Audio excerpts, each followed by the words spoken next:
about Jimmy Livingston, a young man born without immunities and raised in a manufactured world provided by his well-intentioned but misguided mother. When his childhood girlfriend rushes off to Niagara Falls with her fiancé, he builds himself a bubble suit to help him travel fast and set out cross-country on a trek to find her and win her back. Along the way, he has many absurd and comedic adventures. So tonight's message, it's going to be up here on the screen, is called Bubble Boy, How to Break Free from Your Bubble. And you'll learn just that, how to break free just like Jimmy Livingston. We're talking more about going beyond the limits, really. In many respects, we all have our bubbles that we live in. A bubble is something that constrains or confines you into a limited amount of space. Your bubble is what keeps you from stepping out and doing something risky or uncomfortable. For instance, listen to this illustration. Let's say you're in the second class of the day and a new student who is quite attractive walks in the door.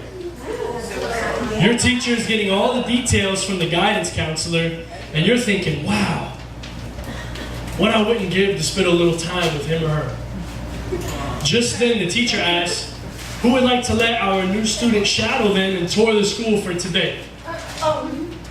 You're just about to raise your hand when the bubble closes in and stops you with thoughts like, you can't do that, what do your friends think? Or, you forgot to brush your teeth today. Or, you don't have any gum, bad idea. Or, don't raise your hand because you're not sure. Most of the time, this bubble is caused by our comfort zones.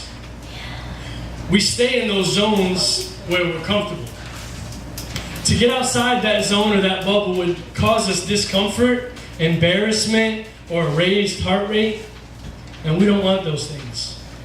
Have y'all ever experienced at some point in your life what I'm talking about? The constraints of a bubble? Yeah. Yeah, you have? You ready?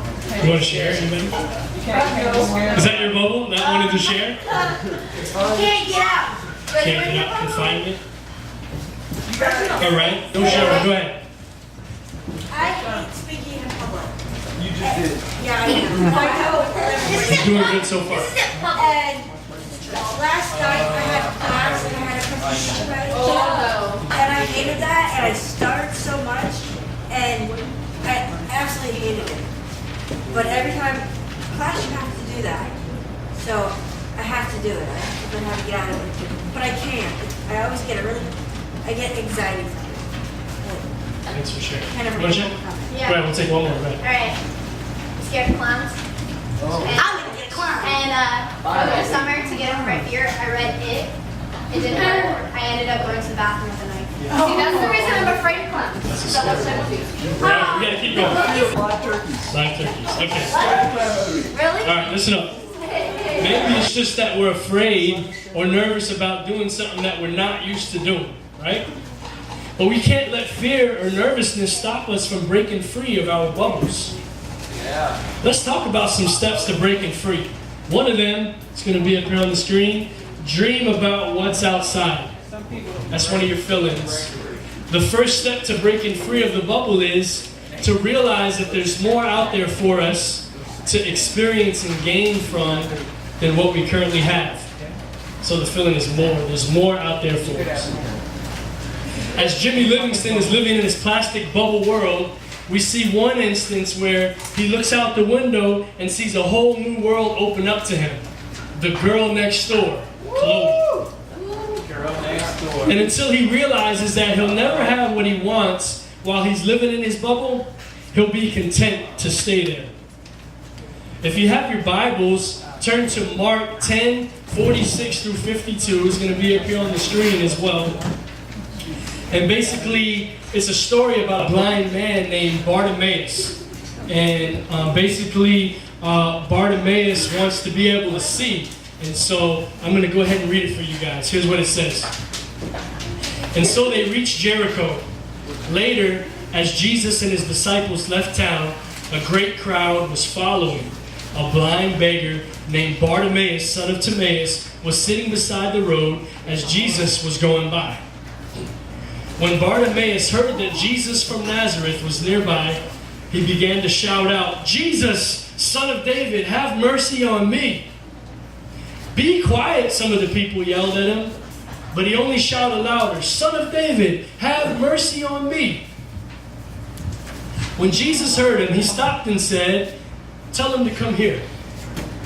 So they called the blind man. "Cheer up," they said. "Come on, he's calling you." Bartimaeus threw aside his coat, jumped up, and came to Jesus. "What do you want me to do for you?" Jesus asked. "Teacher," the blind man said, "I want to see." And Jesus said to him, "Go your way, your faith has healed you."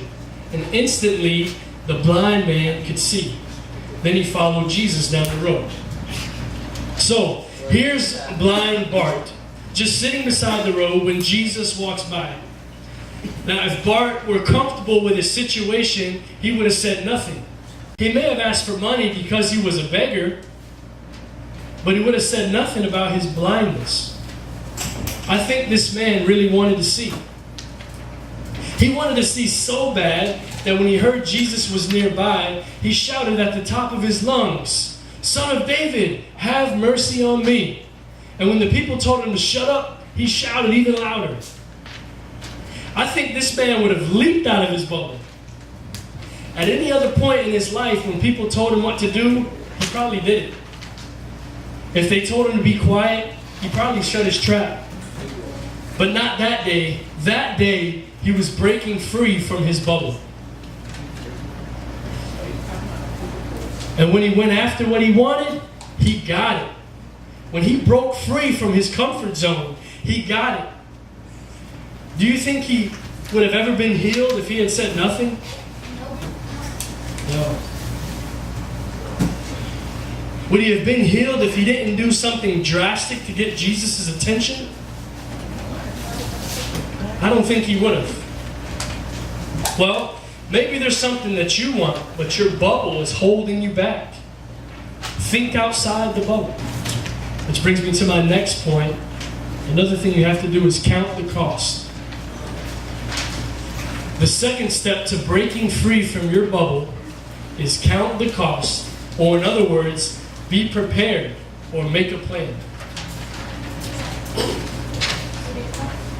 In the beginning of the clip, we saw Jimmy looking at a diagram of the bubble suit he was about to build. He knew he was going to set out on a venture that would take 3 days, and he needed the suit to last that long and also to protect him from germs, because he didn't have any immunities. If he never had come up with a plan for how he'd survive outside his house, he never would have broken free from his bubble. But because he counted the cost and made a plan, he was able to break free. Let's look at Luke 14:27 through 30 in regards to coming up with a plan and counting the cost. Here's what it says. Verse 27, "And whoever does not bear his cross and come after me cannot be my disciple. For which of you, intending to build a tower, does not sit down first and count the cost, whether he has enough to finish it? Lest after he has laid the foundation and is not able to finish, all who see it begin to mock him, saying, 'This man began to build and was not able to finish.'"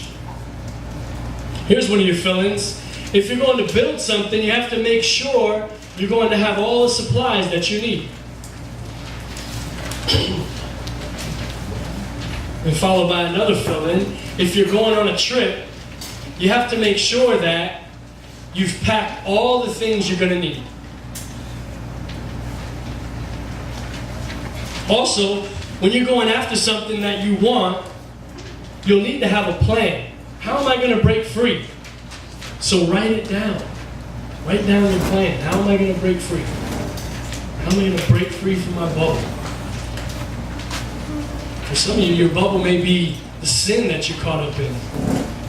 The things that you're going through, the lust, taking drugs, whatever it is. There's a lot of different things that many of us go through, and that's the bubble that's keeping us back. All right? Let's say that that what you want is to run for student council. Here's a point for you guys. But your bubble doesn't want you to give a speech because it's uncomfortable. You know you have all the qualities necessary to be a great class secretary or treasurer or even president, but you're nervous about the speech. Well, like Blind Bart, you can't just sit around and expect to be picked for class president. You have to do something. Blind Bart's plan was to do whatever it takes to get Jesus' attention. As he screamed and he yelled, and he got his attention. That was his plan. Your plan may be something like this. Here's an example for you. Write a speech about why I would make a good student council member. Practice speech in front of a mirror at least 3 times a day. Memorize speech. Have family criticize and correct speech. Read a book about the art of public speaking. That's the beginning of a great plan for breaking free from your bubble. Well, maybe public speaking is not a problem for you, but approaching someone about getting a job is very unnerving. You don't even like to ask an employee that works at the place for an application, much less talk to the one who does the hiring. So come up with a plan for how to get a job. Do you have any connections? Maybe a friend who works somewhere, or a friend of the family, or someone at church. Get some information about the application and interview process. Know what the job requires and the schedule you're able to work. The more prepared you are for an interview, the more comfortable you'll be while it's happening. Man, I used to get so nervous going to interviews back when I was like 18, 19, and I was like looking at the floor. I remember one time, somebody had referred me to the job, and they were like, yo, did you get a job? And I was like, no. And they go, you know why? Because they said you didn't really look them in the eye, so, it didn't work out. I was like, hey. So that was one thing that I had to learn. Break free out of my bubble was look them in the eye, come up with maybe some small talk, shake their hand, not be so nervous, be comfortable so that I can really show what I'm able to do,